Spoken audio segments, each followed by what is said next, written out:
Guys, what's going on? Back to Coach's Corner, and I wanted to break down a couple of things today when it comes to program design, exercise selection, but really the big thing is how much you can modify, I would say, your training by just making, I would say, small switch-ups to make things more challenging based on what you want.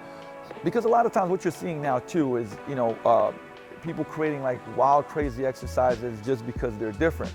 And really, training over time is the same movement patterns, but we progress them, right? And we can progress them in a lot of different ways. So here I wanted to show 9 different ways that we could regress, progress, or what the baseline is, specific movements. And I'm gonna show you guys just some examples of exercises, because many times, like in our programming, let's say we go from 1 month to the next month, and it may be the same exercise pattern, but we're gonna change one of these, load, basis support width, basis support points of contact, external stability, speed, and I'll explain those things to you guys on like how to manipulate it, right? Because once again, a lot of times you can make small changes to continue to see progress and continue progressing, changing your body, getting stronger, getting what you want out of it based, like I said, on your goal. So the number one here is, this one is very, very simple. We all know this, we all understand this, it's just load, right? If I'm loading up a deadlift or a trap bar deadlift,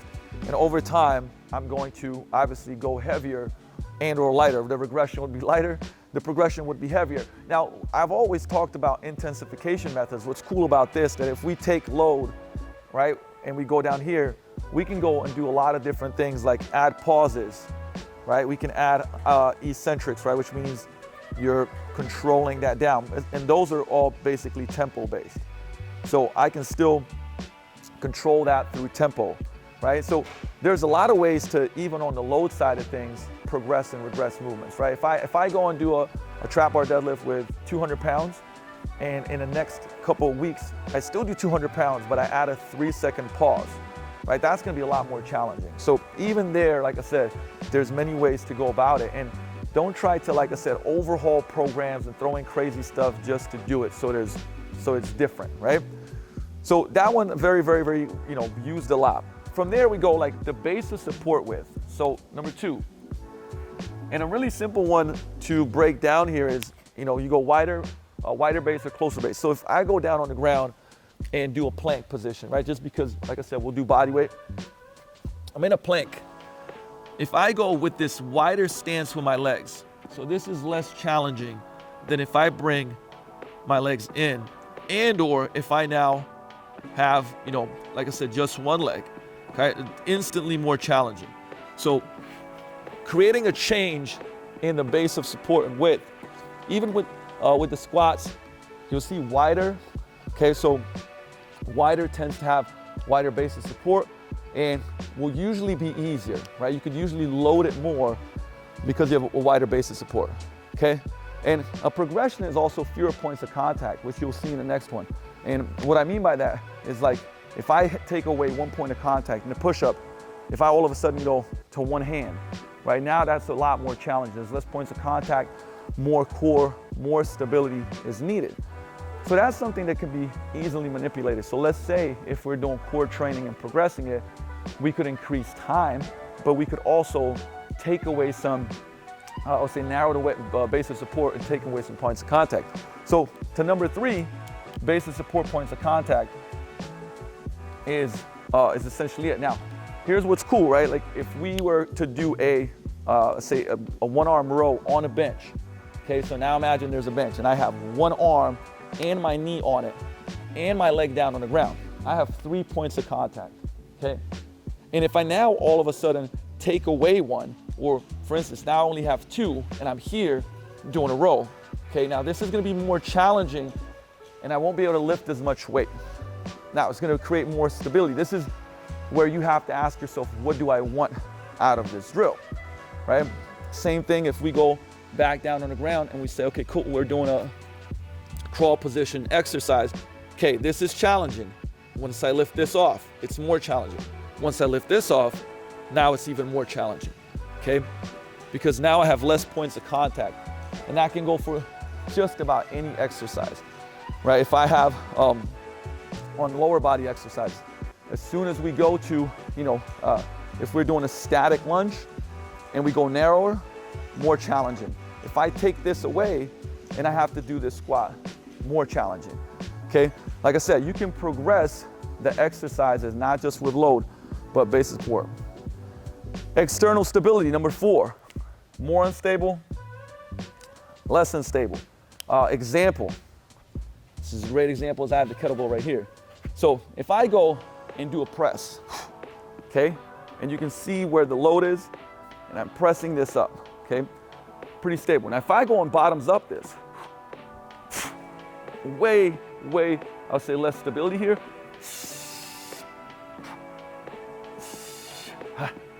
Way more challenging. So obviously I can lift less bottoms up, but 2 things are happening. My grip strength, my cuff strength, right, are working. So we have to decide, what are we trying to achieve out of it? Also, what we do a lot of, for instance, if we look at lower body exercises and single leg work, because many people have, don't have great proprioception yet of their foot or stability in their hip. Okay, so the single leg RDL is very challenging once you load it. Okay, so we can load it here in an offset position. Okay, we can load it here. Now it becomes, I would say, the other side, which is more challenging on the core. Okay, and also we could do it with 2, which actually would be easier. But what I can also do is I can go and grab onto something. So now external stability, I have more stability. Boom. And it becomes a lot less challenging, and I can load it more. Now, what's great about this is if I wanted to put as much time and attention on the muscles, what I would do is take a heavier load and get some stability. Okay? Now, if I wanted to work on foot proprioception, hip stability, core, right, and controlling and connecting, I'd probably take a lesser weight and now take the stability away. But that is a way of progressing. So somebody needs to work on that. They're an athlete. They're just a person that wants to improve their stability. They have a tough time walking up the steps, or if they trip, they fall, right? We may go, okay, well, listen, we're gonna take away some of this stability and make it more unstable so they can work on those muscles, right? But there's no right or wrong. There's just a question of what do you want to achieve and reverse engineer it. But these are ways that we can progress this. Okay, from there we got the center, the closer base of support and closer axis of rotation. So center of mass positioning, relative base of support. Let's look at 2 examples of this.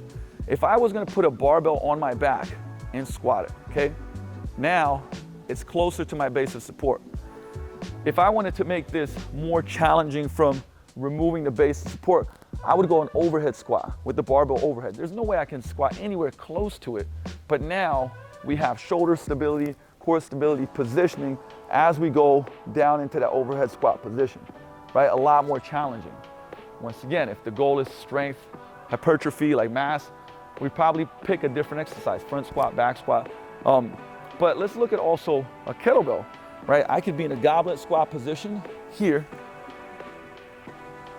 but then how do I remove, I would say, the load? Well, I move it to the outside. Now my abs are working more because I'm resisting this flexion, rotation, and I'm gonna challenge myself in this way. Okay, so the more that this would come out, and obviously this is not a drill that we do, but the more challenging that is because I'm being loaded. The center of mass is over here, so I have to stabilize everything. Again, picking and choosing those exercises, but to give you guys an example, where would we use this and where do we use this in our programs is when people have pretty big asymmetries, right? So lower body, upper body, I think it's one of the most underutilized, I would say, things in training is single arm training, single leg limb training, and multiple planes of motion, which we'll get to as well, right?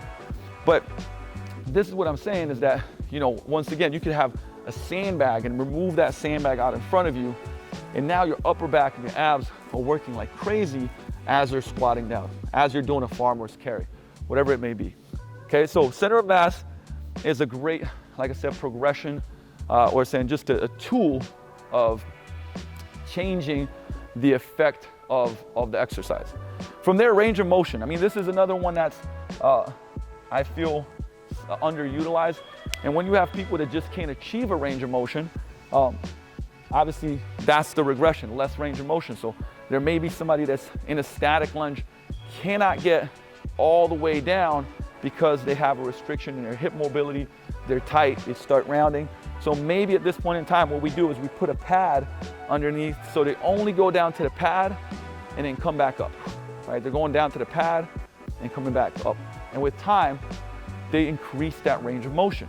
So what would happen if I wanted an extended range of motion? I would stand on a plate, put that back foot up, touch the ground. Now I'm going 2-3 inches lower, and obviously much more challenging exercise. Further range of motion, more work being done for that muscle group, okay? You've seen this with, you know, if you do have that mobility, if you're standing on a plate, doing an RDL, right, and going past kind of like the ground, right? So now I have extra range of motion coming out of that.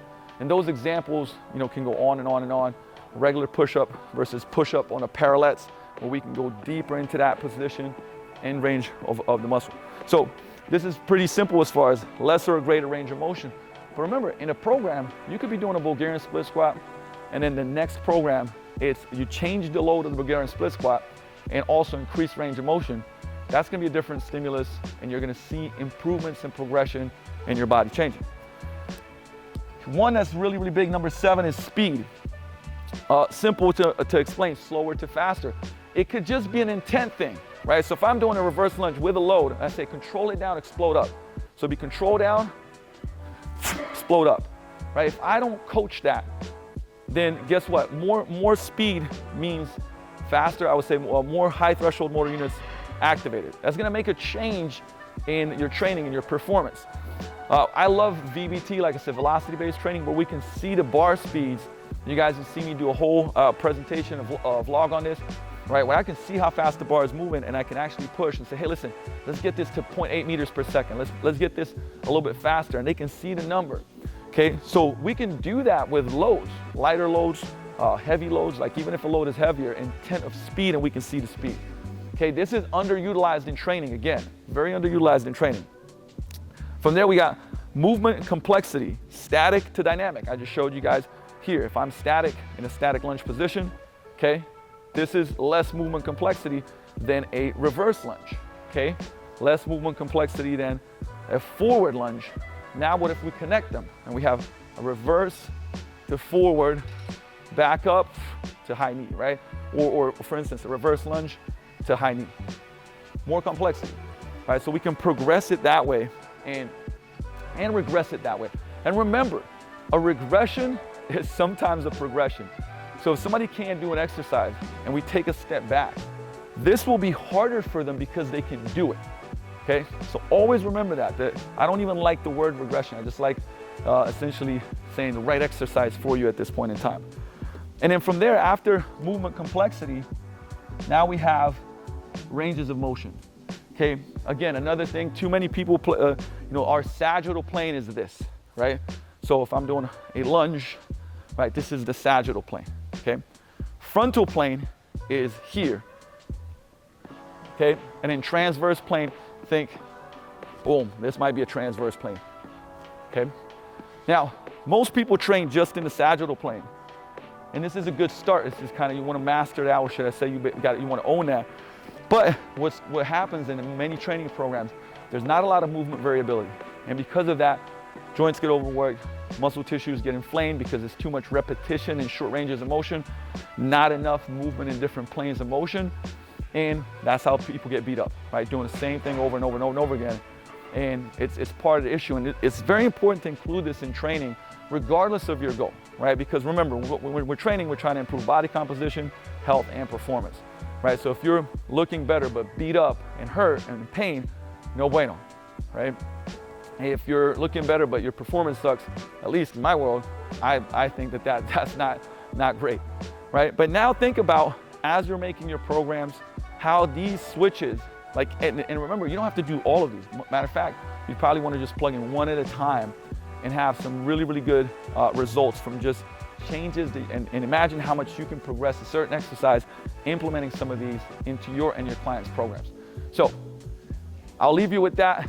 Make sure that you start switching stuff up, improving your programming, and I'll see you next time in Coach's Corner. Coach Luca, peace out.